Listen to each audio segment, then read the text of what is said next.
اب یہ تو کچھ احادیث تھیں، اب یہ تاریخ کی کچھ بات کر لیں۔ تاریخ طبری جو تاریخ کی سب سے قدیم کتاب ہے، یہ میرے سامنے ہے۔ اس کے اندر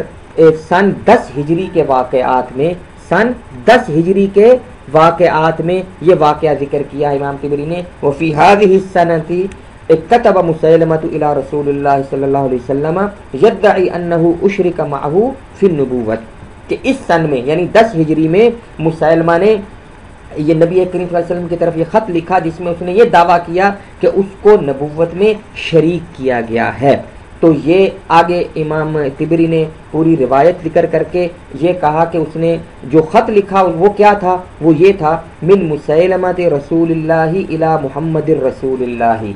اللہ کے رسول مسیلمہ، نقل کفر کفر نہ باشد، یہ خط کے الفاظ ہیں۔ مسیلمہ نے جو خط لکھا کہ اللہ کے رسول مسیلمہ کی طرف سے اللہ کے رسول محمد کی طرف یہ خط، آپ پر سلامتی ہو، فإنی قد اشرکت فی الامر معک، مجھے آپ کے ساتھ اس معاملے یعنی رسالت میں شریک کیا گیا ہے۔ اور آگے ہے کہ آدھی زمین ہماری ہوگی اور آدھی قریش کی ہوگی۔ تو آگے امام طبری کہتے ہیں فقدم علیہ رسولان بہذا، 2 قاصد یہ خط لے کر مسیلمہ کا آئے تھے۔ غور کیجئے، مسیلمہ نبی کریم صلی اللہ علیہ وسلم کو اللہ کا رسول تسلیم کرتا ہے اور کہتا یہ ہے کہ مجھے آپ کے ساتھ رسالت میں شریک کیا گیا ہے۔ اس نے نبی کریم صلی اللہ علیہ وسلم کی رسالت کا انکار نہیں کیا تھا۔ اب یہ 2 قاصد لے کر آئے تھے، تو جب انہوں نے یہ خط، آگے امام طبری کہتے ہیں کہ وہی حضرت نعیم صحابی رضی اللہ تعالی عنہ بیان فرماتے ہیں کہ نبی کریم صلی اللہ علیہ وسلم کے پاس جب یہ دونوں خط لے کر آئے تو خط پڑھا تو نبی کریم صلی اللہ علیہ وسلم نے ان سے پوچھا فما تقولان انتما، تم دونوں کیا کہتے ہو؟ تو انہوں نے کہا نقول کما قال، ہم بھی وہی کہتے ہیں جو مسیلمہ کہتا ہے کہ اسے رسالت میں شریک کیا گیا ہے۔ تو نبی کریم صلی اللہ علیہ وسلم نے فرمایا کہ اگر قاصدوں کو قتل نہ کرنے کی روایت نہ ہوتی تو لضربت اعناقکما، میں تم دونوں کی گردنیں اڑا دیتا۔ اب مجھے بتائیں ان دونوں قاصدوں نے کون سی بغاوت یا کون سا حملہ کیا تھا یا کون سی سرکشی کی تھی یا کون سا فساد مچایا تھا کہ نبی کریم صلی اللہ علیہ وسلم ان کی گردنیں اڑانے کا حکم صادر فرما رہے ہیں؟ اور صرف اس وجہ سے ان کی بچت ہوگی کہ وہ قاصد بن کے آئے تھے، سوائے اس جرم کے کہ انہوں نے یہ کہا تھا کہ ہاں مسیلمہ کو آپ کی رسالت میں شریک کیا گیا ہے۔ اب آگے امام طبری جو ہے وہ کہتے ہیں کہ یہ کہا گیا ہے کہ مسیلمہ اور دوسرے وہ لوگ جنہوں نے نبی کریم کے عہد میں نبوت کا دعویٰ کیا تھا، یہ انما کانت بعد انصراف النبی من حجہ المسمى حجۃ الوداع، یہ نبی کریم صلی اللہ علیہ وسلم کے وہ حج جو حجۃ الوداع کہا جاتا ہے اس سے لوٹنے کے بعد کیا تھا، اور آپ کی اس مرض اس بیماری کے اندر کیا تھا کہ جس میں آپ کی وفات ہو گئی، یعنی یہ بالکل آخر میں کیا۔ تو حجۃ الوداع کے بعد اگر کیا ہے تو مبشر کالوں کا یہ کہنا کہ اس کے بعد آپ اس دعوی نبوت کے بعد 6 مہینے کے قریب زندہ رہے، یہ تاریخی طور پر غلط بیانی ہے، غلط بات ہے۔ تاریخ ابن اسیر الکامل، اس کے اندر بھی یہی بات ذکر ہے کہ مسیلمہ نے جو خط لکھا تھا اور اس کا وہ خط لے کر وہ 2 قاصد آئے تھے، اور وہی بات ذکر ہے کہ نبی کریم صلی اللہ علیہ وسلم نے یہ فرمایا تھا کہ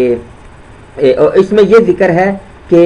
نبی کریم صلی اللہ علیہ وسلم نے اس کے خط کا جو جواب دیا تھا وہ بھی اس میں ذکر ہے۔ نبی کریم صلی اللہ علیہ وسلم نے مسیلمہ کو جو جواب لکھا وہ یہ لکھا تھا کہ بسم اللہ الرحمن الرحیم من محمد رسول اللہ الی مسیلمۃ الکذاب، محمد رسول اللہ کی طرف سے جھوٹے کذاب مسیلمہ کی طرف۔ اب نبی کریم صلی اللہ علیہ وسلم نے مسیلمہ کو کذاب کیوں فرمایا؟ اس لیے فرمایا کہ آپ صلی اللہ علیہ وسلم کے بعد، آپ کی نبوت کے بعد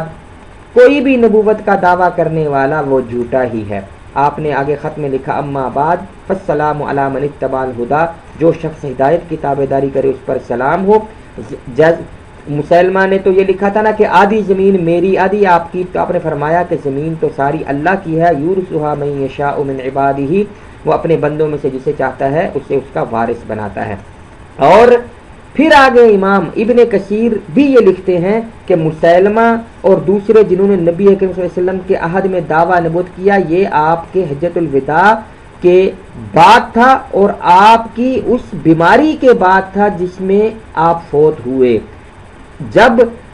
آگے لکھتے ہیں فلما سمع الناس بمرضه، جب لوگوں نے آپ کی بیماری کے بارے میں سنا تو اس وقت اسود عنسی یمن میں اچھلا نکلا اور مسیلمہ یمامہ میں نکلا اور طلحہ بنی اسد میں نکلا. یہ ہرگز نہیں ہے کہ آپ صلی اللہ علیہ وسلم کے 6 مہینے پہلے وصال سے یہ ہوا تو جیسے مبشر کالو کہتا تھا لشکر کیوں نہیں بھیجا. یہ بالکل آخری مرض الوفات کی بات ہے. تو ظاہر بات ہے کہ اس کے بعد حضرت ابوبکر صدیق رضی اللہ تعالی عنہ نے ہی اس جھوٹے مدعی نبوت اور مرتدین کا قلع کما کرنا تھا. تاریخ ابن اسیر کے اندر آگے یہ بھی لکھا ہے 10 ہجری کے واقعات میں کہ اس سال میں وفیہا، اس سال میں بنی حنیفہ کا وفد مسیلمہ بنی حنیفہ کے وفد میں آیا. جو ہم نے سب سے پہلے بخاری کی حدیث ذکر کی تھی نا کہ جب مسیلمہ اپنے قوم کے بہت سے لوگوں کے ساتھ مدینہ آیا تھا تو اس کا ہمیں ٹائم اور وقت بھی پتہ چل گیا کہ یہ بھی سن 10 ہجری کا واقعہ ہے کہ مسیلمہ کذاب جو ہے وہ مدینہ منورہ آیا تھا. ثم عاد واجتمع مسیلمہ برسول اللہ صلی اللہ علیہ وسلم، رسول اللہ صلی اللہ علیہ وسلم کے ساتھ اس کی ملاقات ہوئی. وہی واقعہ جس میں اس نے کہا کہ آپ میرے اپنے بعد خلافت میرے نام کر دیں. ثم عاد الى الیمامہ، پھر وہ یمامہ لوٹ گیا. وتنبأ وتکذب، وہاں جا کے اس نے نبوت کا دعویٰ کیا اور یہ بالکل نبی کریم صلی اللہ علیہ وسلم کی آخری زندگی کا واقعہ ہے جب آپ مرض الوفات میں مبتلا تھے. ودعا انہ شریک رسول اللہ صلی اللہ علیہ وسلم، اور اس نے یہ دعویٰ کیا کہ وہ نبی کریم صلی اللہ علیہ وسلم کی نبوت میں شریک ہے. اس سے ہمیں یہ پتہ چل گیا کہ یہ آپ کی زندگی کے بالکل آخری وقت کی بات ہے. اب دوسری بات بھی صاف کرتے جائیں کہ مبشر کالو نے یہ کہا کہ مسیلمہ کذاب اور دوسرے جو مرتدین عرب قبائل کے خلاف جو صحابہ کرام نے جنگ کی اس کا سبب ان کی مسلح بغاوت تھی. ان کا مرتد ہونا، یاد رکھیے قادیانیوں کے نزدیک مرتد کی سزا بھی قتل نہیں ہے. تو وہ کہتے ہیں کہ نہ تو ان کا مرتد ہونا اس کا سبب تھا اور نہ مسیلمہ کا دعوی نبوت اس کا سبب تھا. تو دعوی نبوت کے بارے میں تو میں نے بیان کر دیا کہ وہ جو اس کے قاصد آئے تھے جس وقت ابھی جو اس کا یہ پیغام لے کر آئے تھے کہ مجھے رسالت میں شریک کیا گیا ہے تو نبی کریم صلی اللہ علیہ وسلم نے تو ان کو بھی قتل کا حقدار قرار دیا تھا. صرف اس وجہ سے انہوں نے کوئی اس وقت تک بغاوت مسلح بغاوت نہیں کی تھی. اب آئیے مرتد کی طرف. سب سے پہلے جیسا کہ ہماری عادت ہے اور ہم یہ قادیانیوں کو بھی یہ کہتے ہیں، قادیانی بچوں کو بھی، کہ خدا کے لیے مرزا کی کتابیں پڑھو، اول تا آخر پڑھو تو تمہیں پتہ چلے کہ تم کس سراب کے پیچھے دوڑ رہے ہو. مرزا قادیانی نے حضرت ابوبکر صدیق رضی اللہ تعالی عنہ کا ایک خط نقل کیا ہے اپنی کتاب میں اور اس نے لکھا ہے کہ یہ خط آپ نے عرب کے مرتد ہونے والے قبائل کو لکھا تھا. یہ نہیں لکھا کہ عرب کے ان لوگوں کو لکھا جنہوں نے مسلح بغاوت کی، نہیں. یہ سر الخلافہ مرزا کی عربی کی کتاب ہے، اس کا اردو ترجمہ جو جماعت مرزائیہ نے چھاپا ہے اس اردو ترجمے کا صفحہ 190-194 ہے. سر الخلافہ کا اردو ترجمہ. اس کے اندر مرزا کہتا ہے، یہ جو میں نے ہائی لائٹ کیا ہے میں اردو پڑھوں گا، مناسب ہے کہ ہم یہاں وہ اس کتاب کے میں نے 2 صفحات آپ کے سامنے رکھے ہیں. ایک صفحہ 190 ہے، یہ خط پھر لمبا چلتا ہے. اگلا صفحہ میں نے جو لیفٹ سائڈ میں وہ 194 لگایا ہے جو اس خط کا آخری حصہ ہے کہ حضرت ابوبکر صدیق نے ان لوگوں کو کیا کہا تھا. تو مرزا کہتا ہے کہ مناسب ہے کہ ہم یہاں وہ خط درج کر دیں جو صدیق اکبر نے مرتد ہونے والے قبائل عرب کی طرف لکھا. یعنی جو عرب کے قبیلے مرتد ہو گئے تھے نبی کریم صلی اللہ علیہ وسلم کے وصال کے بعد، ان کو حضرت صدیق اکبر نے یہ خط لکھا تھا مرزا قادیانی. اس خط کے اندر آخر میں الفاظ جو حضرت ابوبکر صدیق نے ان کو لکھے وہ یہ ہیں اگلے صفحے پر: اور میں نے مہاجرین اور انصار اور حسن عمل سے پیروی کرنے والے تابعین کے لشکر پر فلاں آدمی کو مقرر کر کے تمہاری طرف بھیجا ہے، اور میں نے اسے حکم دیا ہے کہ وہ نہ تو کسی سے جنگ کرے اور نہ اسے اس وقت تک قتل کرے جب تک وہ اللہ کے پیغام کی طرف بلا نہ لے. پھر جو اس پیغام کو قبول کر لے اور اقرار کر لے اور باز آ جائے اور نیک عمل کرے تو اس سے قبول کرے اور اس پر اس کی مدد کرے، اور جس نے انکار کیا تو میں نے اسے حکم دیا ہے کہ وہ اس سے اس بات پر جنگ کرے اور جس پر قابو پائے ان میں سے کسی ایک کو بھی باقی نہ رہنے دے، یا وہ انہیں آگ سے جلا ڈالے اور ہر طریق سے انہیں قتل کرے اور عورتوں اور بچوں کو قیدی بنا لے اور کسی سے اسلام سے کم کوئی چیز قبول نہ کرے۔ کیا ہے کہ مرتدین کو یہ خط لکھا کہ تم سے ایک ہی چیز مطلوب ہے کہ اسلام میں واپس آ جاؤ، اگر اسلام میں واپس نہیں آتے تو میں نے اپنے لشکر کو حکم دیا ہے کہ تمہیں قتل کرے، تمہیں آگ سے جلا دے، جس طرح مرضی تمہیں قتل کرے، تمہارے عورتوں اور بچوں کو قیدی بنا لے۔ تو یہ مرتدین کو حضرت ابو بکر صدیق کا یہ خط ہے، جس سے ثابت ہوتا ہے کہ مرتد سے اسلام کے سوا کچھ قبول نہیں کیا جائے گا، ورنہ اس کو قتل کیا جائے گا۔ اسی طرح صحیح بخاری کے اندر جو باب حکم المرتد والمرتدہ ہے، اس کی ایک حدیث آپ کے سامنے میں رکھتا ہوں کہ اس لمبی روایت ہے، حدیث نمبر 6923 ہے بخاری کی، مرتد مرد اور مرتد عورت کے حکم کے بیان میں، باب کا نام ہی یہ ہے۔ اس کے اندر ایک روایت ہے کہ حضرت ابو موسیٰ رضی اللہ تعالی عنہ یمن گئے تھے، حضور صلی اللہ علیہ وسلم نے آپ کو وہاں حاکم یا کچھ بنا کر بھیجا تھا، تو اس کے بعد حضرت معاذ بن جبل رضی اللہ تعالیٰ عنہ کو بھی آپ کے پیچھے بھیجا۔ تو جب حضرت معاذ رضی اللہ تعالیٰ عنہ وہاں پہنچے حضرت ابو موسیٰ کے پاس، تو حضرت ابو موسیٰ نے آپ کے لیے گدا بچھوایا اور حضرت معاذ کو کہنے لگے کہ آپ اتریں، تشریف رکھیں۔ تو اس وقت انہوں نے دیکھا کہ حضرت معاذ نے کہ ایک آدمی حضرت ابو موسیٰ کے سامنے ہے جس کے ہاتھ پاؤں باندھے ہوئے ہیں۔ تو آپ نے پوچھا یہ کون ہے،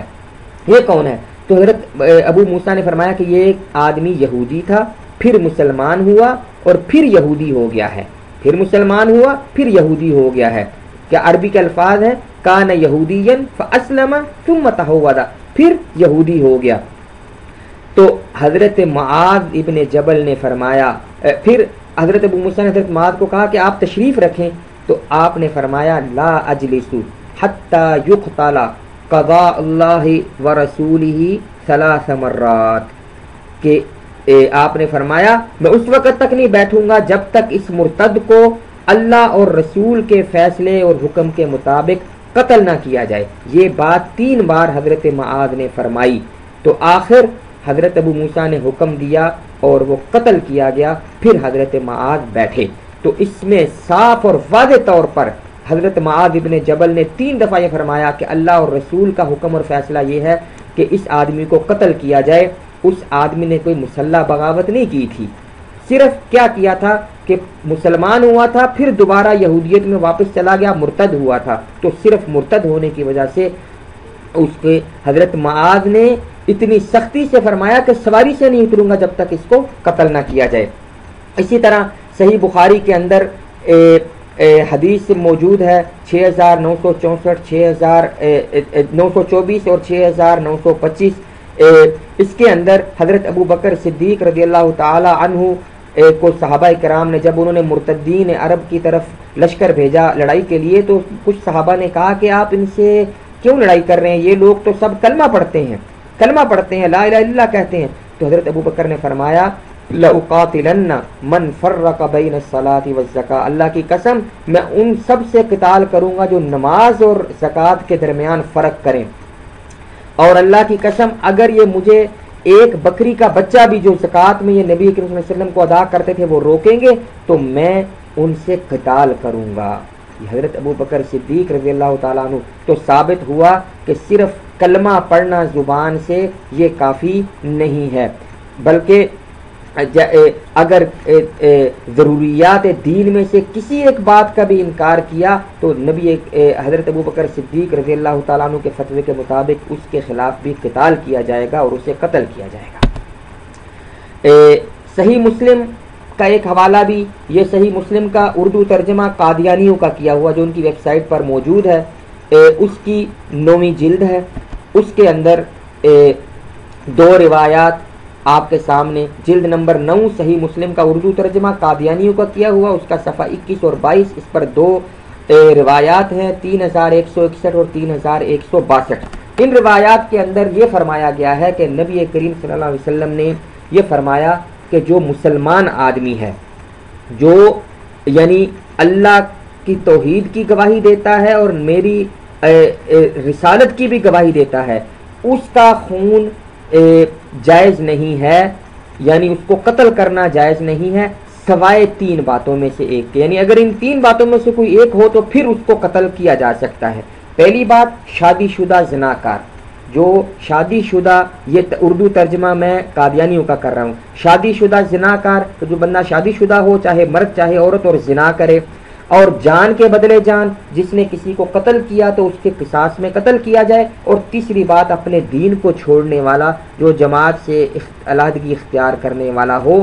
جو اپنے دین کو، چونکہ یہاں پہ پہلے یہ ذکر ہے کہ اس مسلمان شخص کا خون حلال نہیں جو